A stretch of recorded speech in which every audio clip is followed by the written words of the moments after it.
ഒരു 3 to 6 months ആണ് clinically supported life style കറക്ഷൻ്റെ ആദ്യ 3 മാസം 90 ഡേയ്സ് നമ്മൾ പേഷ്യൻ്റ് ഔട്ട് പേഷ്യൻ്റായിട്ട് ട്രീറ്റ് ചെയ്യുന്നവരാണെങ്കിലും, അതായത് ഒ പിയിൽ വന്ന് പോയാൽ മതി, ശരിക്കും ഇതിന് അഡ്മിഷൻ്റെ ആവശ്യം വരുന്നില്ല. അങ്ങനെയുള്ളവർക്ക് ഒരു റെസിഡൻഷ്യൽ ഫെസിലിറ്റിയിലുള്ളവർക്ക് കുറച്ചും കൂടി ബെറ്ററായിട്ട് ഫോളോ ചെയ്യാൻ പറ്റുമായിരിക്കും. പക്ഷേ ഡെഫിനറ്റ്ലി അല്ലാത്തവരും സാറ്റിസ്ഫാക്ടറി ആയിട്ട് തന്നെ മാനേജ് ചെയ്യാൻ അവർക്കും പറ്റുന്നുണ്ട്.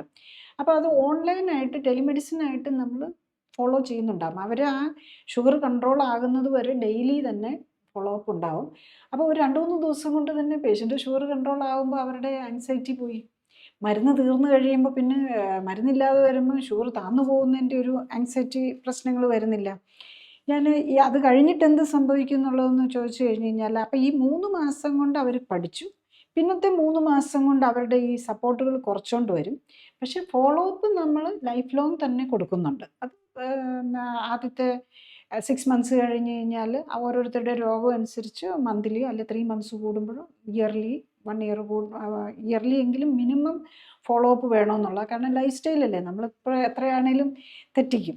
കുറച്ച് പല പല പ്രോഗ്രാംസ് വരും, ട്രിപ്പ് വരും, അപ്പോൾ ഒക്കെ നമ്മൾ കുറച്ച് കൂടുതൽ കാർബൊക്കെ എടുക്കും. അതൊക്കെ ഒരു പാർട്ടാണ്. അപ്പോൾ അത് തിരിച്ചു പിടിക്കാനായിട്ടുള്ള ഒരു ഇതും കൂടെയാണ്.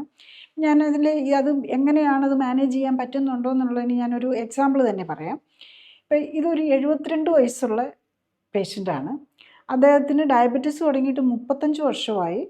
പിന്നെ ഹൈപ്പർ ടെൻഷനുണ്ട്, കൊളസ്ട്രോളുണ്ട്. ഇദ്ദേഹം എൻ്റെ അടുത്ത് വരുന്നത് 1 ഇയർ 1.5 ഇയർ ഓൾമോസ്റ്റ് 1 ഇയർ ബാക്കാണ്. യെസ്. അപ്പം അതിന് 2025 വരുന്നു. 24 അദ്ദേഹത്തിന് ഒരു ബൈപ്പാസ് സർജറിയും കഴിഞ്ഞു. കൂടുതൽ അറിയാൻ ലിങ്ക് ക്ലിക്ക് ചെയ്യുക. കൂടുതൽ വീഡിയോകൾക്കായി സബ്സ്ക്രൈബ് ബട്ടൺ അമർത്തുക.